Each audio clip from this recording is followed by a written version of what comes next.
Hello viewers, শরীরে অতিরিক্ত ঘামজনিত সমস্যা, এই সমস্যা অনেকে ভুগে থাকেন। কিন্তু এই অতিরিক্ত ঘাম হওয়ার অনেকগুলো কারণ রয়েছে, আমাদের শরীরে তা আমরা অনেকে জানি না। তো আসলে আমরা জেনে নিই শরীরে অতিরিক্ত ঘাম হওয়ার কারণগুলো কী কী রয়েছে। শরীরে অতিরিক্ত ঘাম হওয়ার অনেকগুলো কারণ রয়েছে, যার মধ্যে হচ্ছে আয়োডিনযুক্ত খাবার গ্রহণের ফলে, যেমন ব্রোকলি, পেঁয়াজ এবং খাবারে অতিরিক্ত লবণ গ্রহণের ফলে আমাদের শরীরে অতিরিক্ত ঘাম হয়ে থাকে। এবং এর পাশাপাশি আমাদের শারীরিক দুর্বলতার কারণে আমাদের শরীরে অতিরিক্ত ঘাম হয়ে থাকে। এবং অতিরিক্ত ধূমপানের ফলে আমাদের শরীরে অতিরিক্ত ঘাম হয়ে থাকে।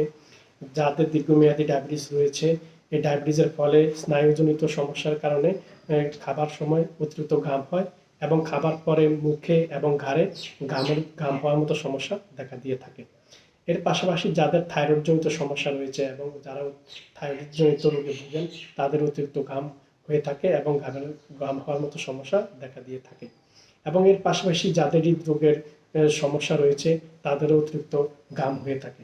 তা আসুন আমরা এই সমস্যাগুলো দেখা দিলে এবং অতিরিক্ত ঘামমত সমস্যা হয়ে থাকলে আমরা অবশ্যই একজন চিকিৎসকের শরণাপন্ন হব এবং অতিরিক্ত ঘামজনিত সমস্যা সঠিক রোগ নির্ণয় করে আমরা অতিরিক্ত ঘাম থেকে নিজেদেরকে সুরক্ষিত রাখবো। ভিডিওটি ভালো লাগলে লাইক এবং শেয়ার দিয়ে অন্যদের দেখার এবং জানার সুযোগ করে দিবেন। সবাইকে ধন্যবাদ।